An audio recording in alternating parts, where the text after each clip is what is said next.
Hello મિત્રો, આજે આપણે 12 વિજ્ઞાન પ્રકરણ નંબર 6 એમાં બે નાના પ્રશ્નો શીખીશું. પોઈન્ટ મ્યુટેશન અને ફ્રેમ શિફ્ટ મ્યુટેશન, અથવા આપણે કહીશું લોપ વિકૃતિ.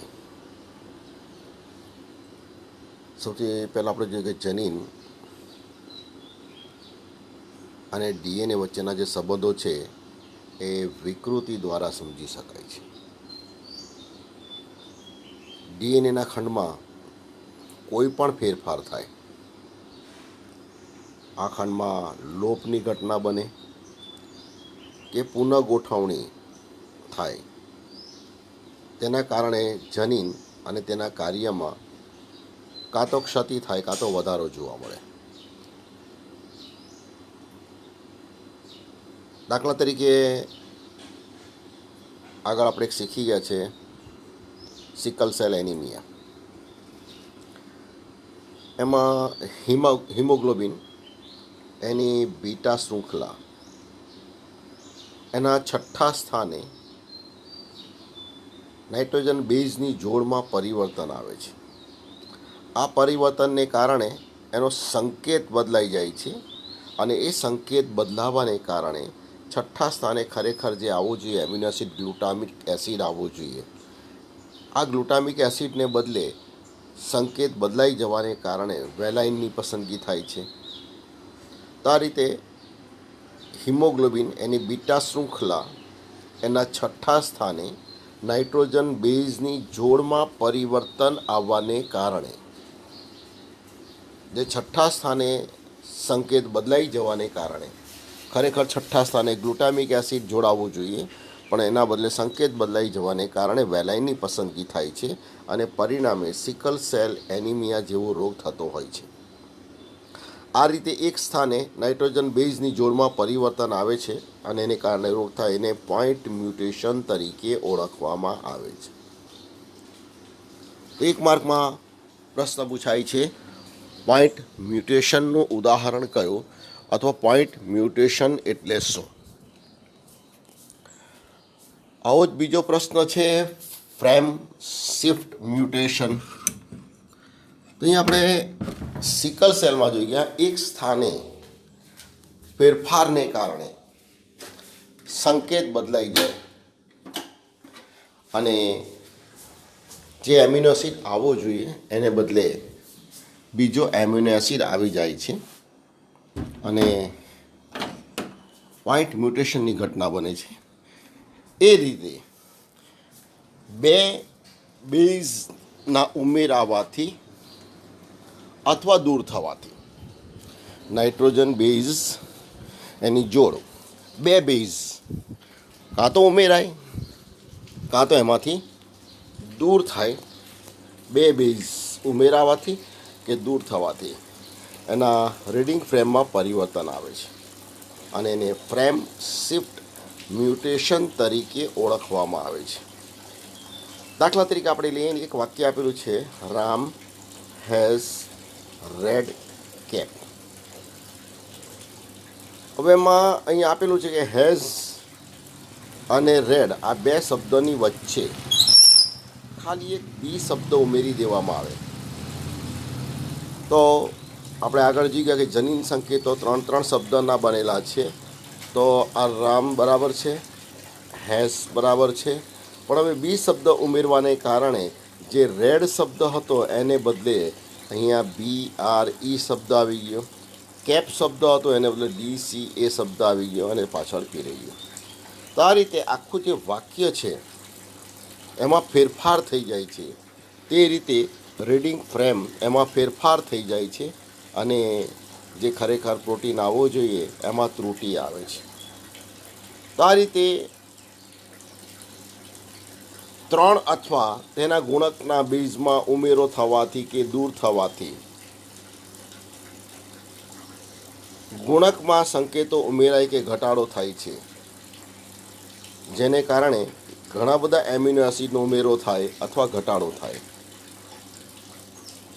પણ આ સ્થાનથી આગળ રીડિંગ ફ્રેમમાં કોઈ પરિવર્તન આવતું નથી આવી વિકૃતિને ફ્રેમ શિફ્ટ ઇન્સર્શન અથવા લોપ વિકૃતિ તરીકે ઓળખવામાં આવે છે. પછીના ફ્રેમમાં ફેરફાર થાય, આગળની ફ્રેમમાં વાંચવામાં કોઈ ફેરફાર થતો નથી. તો આ થઈ ગયું પોઈન્ટ મ્યુટેશન અને ફ્રેમ શિફ્ટ મ્યુટેશન. હવે આપણે બીજો મહત્વનો પ્રશ્ન લઈએ અને એ ખાસ 2 માર્કમાં પૂછાય છે. અનુકૂલક અણુ વર્ણવો. તો tRNA એ અનુકૂલક અણુ તરીકે કાર્ય કરે છે. તો જે વોટસન અને ક્રિકમાંના ફ્રાન્સિસ ક્રિક આ વૈજ્ઞાનિકના મત પ્રમાણે જનીન સંકેતને વાંચવા અને તેનો એમિનો એસિડ સાથેનો સંબંધ રાખવાની ક્રિયાવિધિ હોય છે. કારણ કે જ્યારે પ્રોટીન સંશ્લેષણ થાય છે ત્યારે ડીએનએ પાસેથી સાંકેતિક લિપિમાં માહિતી લઈને રિબોઝોમ પર ગોઠવવાનું જે કાર્ય છે એમઆરએનએનું છે. તો એમઆરએનએ પર 3 શબ્દના સમૂહ સ્વરૂપે આપણે ટ્રિપ્લેટ જનીન સંકેત જોઈ ગયા, ત્રિઅક્ષરી જનીન સંકેત સ્વરૂપે સંકેત હોય છે. તો આ સંકેતને પહેલાં વાંચવા પડે અને તે મુજબના એમિનો એસિડ કોષ રસમાંથી લાવવા પડે અને આ કાર્ય tRNA કરે છે. તો એમિનો એસિડ જે છે એમાં એવી કોઈ સંરચના વિશિષ્ટ હોતી નથી કે જેના દ્વારા તે સંકેતને ઓળખી શકે.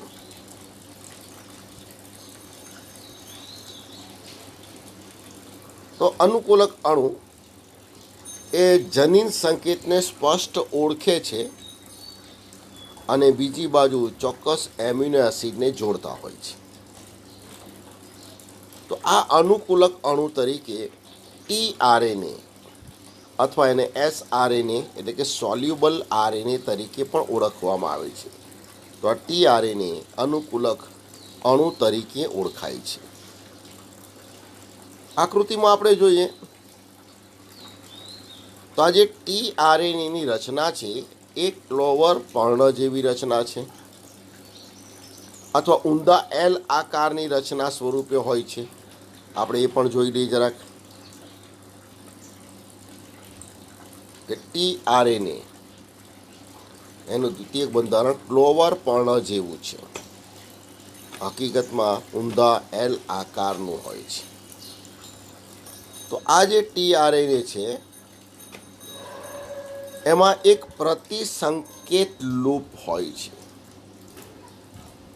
આ પ્રતિસંકેત લૂપ કે જેના પર એમિનો એસિડ કરતાં ઊંધા સંકેત હોય છે. જે એમિનો એસિડ લાવવાના, દાખલા તરીકે એમિનો એસિડ માટેનો સંકેત છે AGU. તો એમિનો એસિડ કરતાં ઊંધા સંકેત tRNA પર હોય છે, જેને આપણે પ્રતિસંકેત તરીકે ઓળખી ગયા. તો જે એમિનો એસિડ લાવવાનો છે એનો સંકેત છે AGU, તેના માટેનો પ્રતિસંકેત છે tRNA. એમાં પ્રતિસંકેત લૂપ પર જોઈએ આપણે, એની સાથે આરએનએમાં થાઇમિન જોડાતું નથી પણ યુરેસિલ જોડાય છે એટલે યુ આવશે. જીની સાથે સી સાઇટોસિન જોડાશે અને યુરેસિલ સાથે એડેનિન જોડાશે. તો પ્રતિસંકેત બને છે UCA. તો આ જે પ્રતિસંકેત લૂપ છે એના પર જે એમિનો એસિડ માટેના જે સંકેત છે એના પૂરક બેઝ આવેલા હોય છે. આ પૂરક બેઝ એમિનો એસિડનો સ્વીકાર કરે છે, તેને એમિનો એસિડ સ્વીકાર છેડો કે તરીકે ઓળખવામાં આવે છે. તો આ પ્રતિસંકેત લૂપ એની સાથે સૌથી પહેલાં તો એમિનો એસિડનો સંકેત છે એને ઓળખે છે અને એને બીજે છેડે એટલે કે 5 છેડે એમિનો એસિડ સ્વીકાર છેડો છે. તો એમિનો એસિડ સ્વીકાર છેડો tRNA પર ક્યાં છે? તો tRNAના 3 છેડે આવેલો છે અહીંયા. તો અહીંયા AGU એ સેરીન માટેનો સંકેત છે, તો એના માટેનો પ્રતિસંકેત બનશે UAC. તો આ જે UAC પ્રતિસંકેત આ એમિનો એસિડ સેરીનને ઓળખશે અને સેરીન આવીને એના 3 છેડા પર જોડાશે. તો આ રીતે ટીઆરએનએ એના પ્રતિસંકેત દ્વારા ચોક્કસ એમિનો એસિડને ઓળખવામાં આવે છે અને 3 છેડે આ એમિનો એસિડ ટીઆરએનએ સાથે જોડાય છે. હવે એક એમિનો એસિડ માટે એક નિશ્ચિત ટીઆરએનએ હોય છે. તો આ રીતે પ્રત્યેક એમિનો એસિડ માટે વિશિષ્ટ ટીઆરએનએ હોય છે. એક એમિનો એસિડને સ્વીકારનાર ટીઆરએનએ બીજા એમિનો એસિડને સ્વીકારી શકતો નથી. અને આપણે જોઈ ગયા 61 જેટલા સંકેત એમિનો એસિડ માટેના છે અને એક એમિનો એસિડ માટે એક કરતાં વધારે સંકેત હોઈ શકે, પણ એક સંકેત એક કરતાં વધારે એમિનો એસિડને ઓળખી શકે નહીં. તો આ રીતે પ્રત્યેક એમિનો એસિડ માટે વિશિષ્ટ ટીઆરએનએ હોય છે. તો એમઆરએનએ પર રહેલા સંકેત મુજબના એમિનો એસિડ વિશિષ્ટ ટીઆરએનએ દ્વારા જ લાવવામાં આવે છે. હવે કોઈ પણ પ્રોટીન સંશ્લેષણની શરૂઆત કરાવવાની હોય તો એના શરૂઆત એટલે પ્રારંભ એને માટે ચોક્કસ ટીઆરએનએ હોય છે. તો પ્રારંભ હંમેશા મિથિયોનિન નામના એમિનો એસિડથી થાય છે. મિથિયોનિન માટેનો સંકેત છે AUG. આપણે આગળ જોયા છીએ કે AUG એ મિથિયોનિન માટેનું પણ સંકેત કરે છે અને પ્રારંભિક સંકેત તરીકે પણ ઓળખાય છે. તો એના માટે જે ટીઆરએનએ છે એના પર પ્રતિસંકેત હશે UAC. તો આ રીતે એક પ્રારંભ માટેનો સંકેત છે AUG, જે મિથિયોનિન માટેનો પણ સંકેત છે. તેના માટે ટીઆરએનએનો સંકેત થશે પ્રતિસંકેત UAC. તો આ UAC સંકેત ધરાવતો ટીઆરએનએ મિથિયોનિનને સૌ પ્રથમ લાવીને 5 છેડે ગોઠવે છે. તો આ રીતે હંમેશા પ્રોટીન સંશ્લેષણનો પ્રારંભ એક ચોક્કસ એમિનો એસિડથી થાય છે અને એ એમિનો એસિડ છે મિથિયોનિન અને એને લાવનાર એક ચોક્કસ ટીઆરએનએ હોય છે. તેને પ્રારંભક ટીઆરએનએ તરીકે ઓળખવામાં આવે છે. એ જ રીતે પ્રોટીન સંશ્લેષણનો અંત એટલે કે સમાપ્તિ, આ સમાપ્તિ માટે આપણે ટર્મિનેશન કોડન જોઈ ગયા અથવા આપણે અર્થિન સંકેત જોઈ ગયા UAA, UAG અને UGA. પણ જ્યારે આ સમાપ્તિ સંકેત આવે ત્યારે કોઈ એમિનો એસિડ આવતા નથી. તેના માટે કોઈ ટીઆરએનએ હોતા નથી. એટલે સમાપ્તિ સંકેત એવા છે કે જેના માટે કોઈ ટીઆરએનએ હોતા નથી. તો અહીંયા પર પ્રશ્ન પૂછી શકે કયા સંકેત માટે કોઈ ટીઆરએનએ હોતા નથી? તો સમાપ્તિ સંકેત માટે કોઈ ટીઆરએનએ હોતા નથી.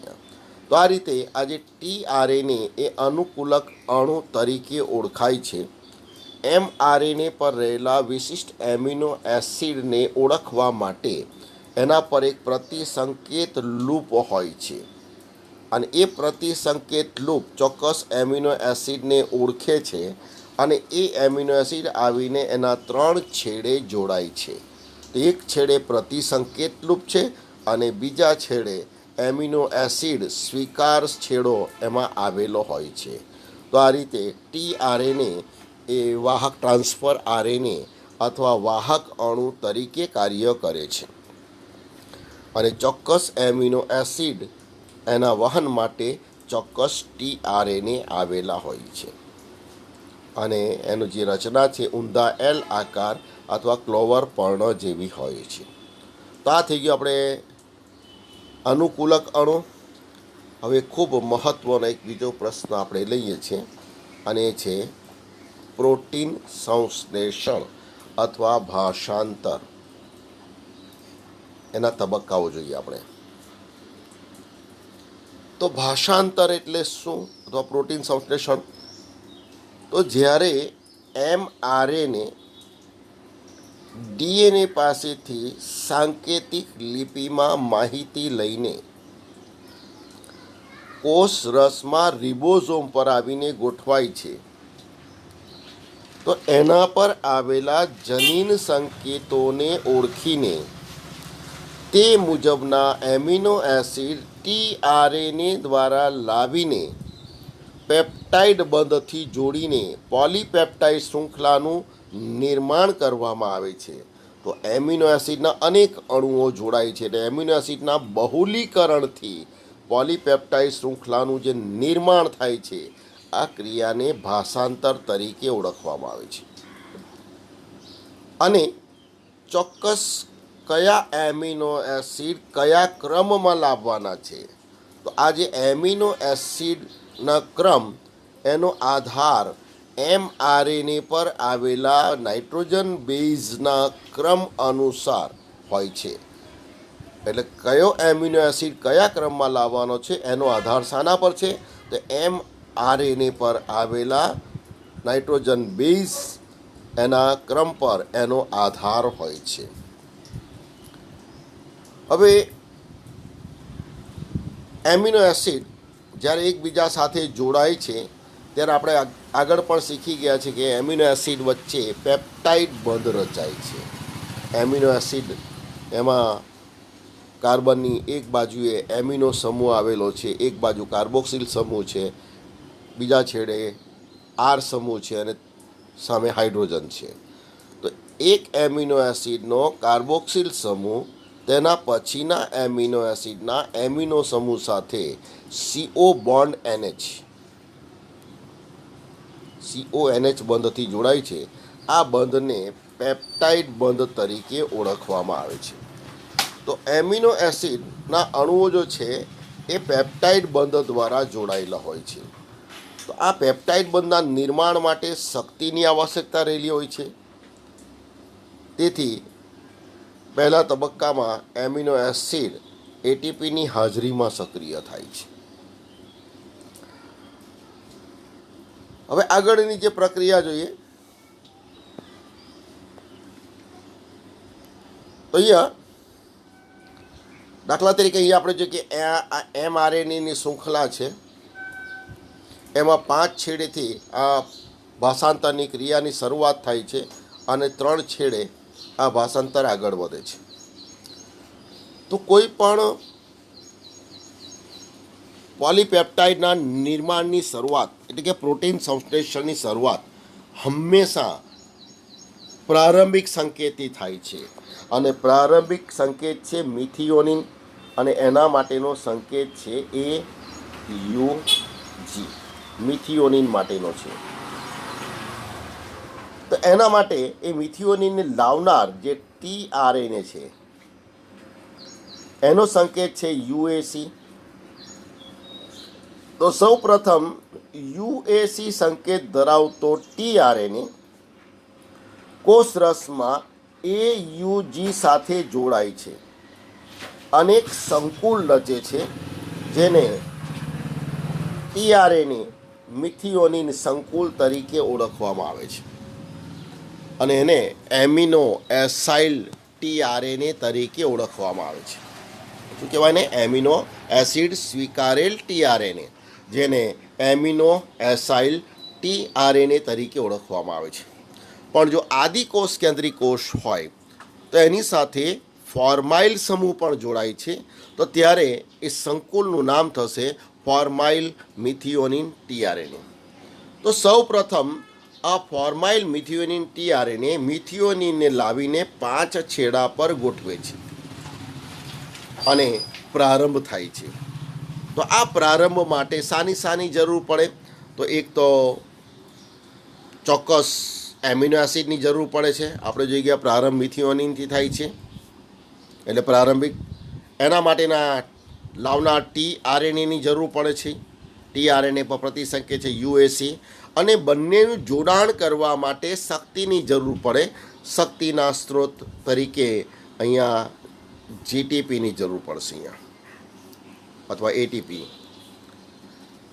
તો આ રીતે શક્તિનો ઉપયોગ કરીને આ મિથિયોનિન tRNA સાથે જોડાય છે, એમિનો એસિડ tRNA બને અને 5 છેડે લાવીને આ મિથિયોનિનને લાવીને ગોઠવે છે. એટલે અહીંયા પ્રારંભની પ્રક્રિયા થાય છે. હવે પછી બીજો તબક્કો આવશે પ્રલંબન. તો પ્રલંબન માટે હવે જે mRNA પર સંકેત છે તે સંકેત મુજબના એમિનો એસિડ tRNA દ્વારા લાવીને ગોઠવવામાં આવશે. તો મિથિયોનિનની બાજુમાં હવે અહીંયા આપણે જોઈએ કે CUC સંકેત છે. તો આ સંકેત ધરાવતો એમિનો એસિડ ચોક્કસ, તો પહેલાં આપણે જોઈ ગયા AUG આવીને ગોઠવાઈ ગયું. હવે એની બાજુમાં કયો સંકેત આવશે? CUC સંકેત ધરાવતો એમિનો એસિડ આવશે અને એને લાવનાર tRNA પર પ્રતિ સંકેત હશે GAG. તો આ પ્રતિ સંકેત ધરાવતો tRNA CUC આ સંકેત ધરાવતા એમિનો એસિડને લાવીને મિથિયોનિનની બાજુમાં ગોઠવશે. તો આ જે ક્રિયા છે એ રિબોઝોમ પાસે થાય છે, રિબોઝોમના નાના પેટા એકમ પાસે થાય છે. અને એમિનો એસિડના બે એકમો પરસ્પર અહીંયા જે જોડાય છે એ પેપ્ટાઇડ બંધ વડે જોડાય છે. કયા બંધ વડે જોડાય છે? પેપ્ટાઇડ બંધ વડે જોડાય છે. એટલે ડાયપેપ્ટાઇડનો અણુ બને છે. આ ક્રિયાને હવે પ્રલંબન તરીકે આપણે ઓળખીશું. તો ડાયપેપ્ટાઇડનો અણુ બની જાય એટલે આ જે રિબોઝોમ એનું સ્થાન પહેલાં અહીંયા હતું મિથિયોનિનની સામે. હવે રિબોઝોમ 3 છેડાની દિશામાં એક એકમ સ્થળાંતર કરે. અહીં જોઈએ કે રિબોઝોમ અહીંયા છે, તો રિબોઝોમ હવે આ રિબોઝોમ 3 છેડાની દિશામાં એક એકમ સ્થળાંતર કરશે. અને આકૃતિમાં આપણે જોઈશું કે કેટલાક એમિનો એસિડ આવી ગયા છે એટલે રિબોઝોમ ખસતો ખસતો આ સ્થાને આવી ગયું છે અહીંયા. તો રિબોઝોમ 3 છેડાની દિશામાં એટલે હવે રિબોઝોમ ડાયપેપ્ટાઇડની સામે આવી જશે. તો હવે આને લાવનાર UAC એનું કાર્ય પૂરું થઈ ગયું, તો આગળથી આ એમિનો એસિડ દૂર થઈ જશે. તો આ રીતે હવે ક્રમ મુજબ સંકેત મુજબના એમિનો એસિડ tRNA દ્વારા લાવવામાં આવે. બંને એમિનો એસિડ પેપ્ટાઇડ બંધથી જોડાતા જાય. અહીં આપણે જોઈશું કે પહેલો જોડાયો પેપ્ટાઇડ બંધથી, અહીંયા બીજો જોડાયો, ત્રીજો જોડાયો. તો આ રીતે આ શૃંખલાનું નિર્માણ કાર્ય ચાલુ રહે અને નિર્માણ કાર્ય 5 છેડેથી શરૂ થાય, 3 છેડાની દિશામાં આગળ વધે. તો આ જે ક્રિયા છે એને આપણે કહીશું પ્રલંબનની ક્રિયા. તો પ્રલંબન માટે શાની જરૂર પડશે? તો પ્રલંબન માટે એક પ્રલંબનકારક તરીકે ઓળખાતા પ્રોટીનની જરૂર પડશે અને શક્તિના સ્ત્રોત તરીકે અહીંયા GTP આવશે અહીંયા. તો આ પ્રલંબન ક્રિયા થશે. આમ કરતાં કરતાં હવે આ 3 છેડો આવશે. તો 3 છેડે પેલા અર્થહીન સંકેત UAA અથવા આપણે જોઈ ગયા UAG અથવા UGA, આ 3 અર્થહીન સંકેતો પૈકી કોઈ પણ અર્થહીન સંકેત આવે એટલે હવે એના માટે કોઈ tRNA હોતો નથી, એટલે હવે કોઈ એમિનો એસિડ આવતા નથી. તો અહીંયા પ્રોટીન સંશ્લેષણની કામગીરી પૂર્ણ થાય છે. તો આ રીતે પ્રોટીન સંશ્લેષણનો પ્રારંભ અહીંયા મિથિયોનિન એટલે AUG થી થાય છે. નિશ્ચિત tRNA દ્વારા લાવીને એને 5 છેડે ગોઠવવામાં આવે છે. ત્યારબાદ પ્રલંબનમાં જે mRNA પર સંકેત છે 3 શબ્દના બનેલા એ મુજબના એમિનો એસિડ મિથિયોનિનની બાજુમાં પહેલાં બીજો લાવવામાં આવે.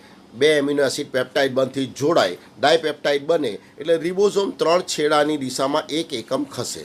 તો આ રીતે ક્રમ મુજબ જે mRNAની શૃંખલા પર જે ક્રમ છે સંકેતના એ મુજબના એમિનો એસિડ નિશ્ચિત tRNA દ્વારા લાવવામાં આવે છે. જેમ એમિનો એસિડ આવતા જાય તે પેપ્ટાઇડ બંધથી જોડાતા જાય છે અને પોલીપેપ્ટાઇડ શૃંખલાનું નિર્માણ કાર્ય ચાલુ રહે છે. અને દરેક વખતે રિબોઝોમ 3 છેડાની દિશામાં એક એકમ ખસે અને આગળથી tRNAનું કાર્ય પૂરું થતાં એ દૂર થતા જાય. તો આ રીતે પ્રલંબનની કાર્ય થશે. અને 3 છેડે જ્યારે આ ક્રિયા આવશે ત્યારે અર્થહીન સંકેત, ટર્મિનેશન સંકેત આવશે, સમાપ્તિ સંકેત કોઈ પણ એક UAA આવશે, UAG આવશે અથવા UGA. તો કોઈ એમિનો એસિડ આવતા નથી એટલે અહીંયા પ્રોટીન સંશ્લેષણની કામગીરી પૂર્ણ થાય છે. હવે આ સંકેતનું બીજું કાર્ય છે કે પેલા mRNAની શૃંખલા અને રિબોઝોમ પરથી આ જે પોલીપેપ્ટાઇડની નવી નિર્માણ પામેલી જે શૃંખલા છે એને દૂર કરે છે. અને પછી આગળ અને પાછળથી કેટલાક સંકેતો દૂર થઈ જાય છે અને જરૂરિયાત મુજબની આ જે શૃંખલા છે એના દ્વારા પ્રોટીનનું નિર્માણ થાય છે. હવે આપણે ક્રમ મુજબ જોતા જઈએ આ વસ્તુ. અહીં આપણે જોઈએ આ પ્રક્રિયા, એમાં tRNAનું આવેશીકરણ બરાબર છે. તો tRNA એમિનો એસિડ એસિલસ તરીકે ઓળખાય છે. આપણે જોઈએ કે amino acyl tRNA, amino acid સ્વીકારેલ ટીઆરએનએ. તો બે આવેશિત ટીઆરએનએ, તો આપણે જોઈએ કે એક તો મિથિયોનિન માટેનો ટીઆરએનએ અને બીજો એમઆરએનએ પરના સંકેત મુજબનો ટીઆરએનએ એકબીજાની નજીક આવે છે, તો આ અણુઓ વચ્ચે પેપ્ટાઇડ બંધનું નિર્માણ થાય છે. તો આ ઉત્પ્રેરકની હાજરીમાં પેપ્ટાઇડ બંધ બનવાથી બરાબર છે આ ડાયપેપ્ટાઇડ બને છે અને આ રીતે આ ક્રિયા ઝડપી બને છે. તો આ રીતે પ્રોટીનનું નિર્માણ થાય છે. ત્યારે કોષીય ફેક્ટરી જે પ્રોટીન સંશ્લેષણ માટે જવાબદાર છે એ છે રિબોઝોમ, કારણ કે રિબોઝોમની સપાટી પર આ ક્રિયા થાય છે. અહીંયા આ રિબોઝોમ આરએનએ અને 80 વિભિન્ન પ્રોટીનથી બનેલા હોય છે અને તેમાં બે પેટા એકમો જોવા મળે, મોટો પેટા એકમ અને નાનો પેટા એકમ. આપણે જોઈ ગયા કે જે એમિનો એસિડ છે એ અને આરએનએ છે એ નાના પેટા એકમ સાથે આરએનએ સંકળાય છે. તો એમઆરએનએમાંથી પ્રોટીન બનવાની જે ભાષાંતરની ક્રિયા શરૂઆત થાય છે. તો એમઆરએનએની શૃંખલા રિબોઝોમ સાથે જોડાય છે, પણ રિબોઝોમના કયા પેટા એકમ સાથે? તો નાના પેટા એકમ સાથે જોડાય અને ત્યારે આ ક્રિયાની શરૂઆત થાય છે. અહીંયા તો આ રીતે મોટા પેટા એકમ છે, એમાં પણ બે સ્થાન છે, જેમાં એક છેડે એમિનો એસિડ જોડાઈની નજીક આવે છે અને પોલીપેપ્ટાઇડ બંધ બનાવે છે, અને બીજે છેડે આપણે જોઈ ગયા કે એમિનો એસિડ ત્યાંથી ટીઆરએનએ ત્યાંથી દૂર થતા જાય. તો અહીંયા આ રિબોઝોમ પેપ્ટાઇડ બંધના નિર્માણમાં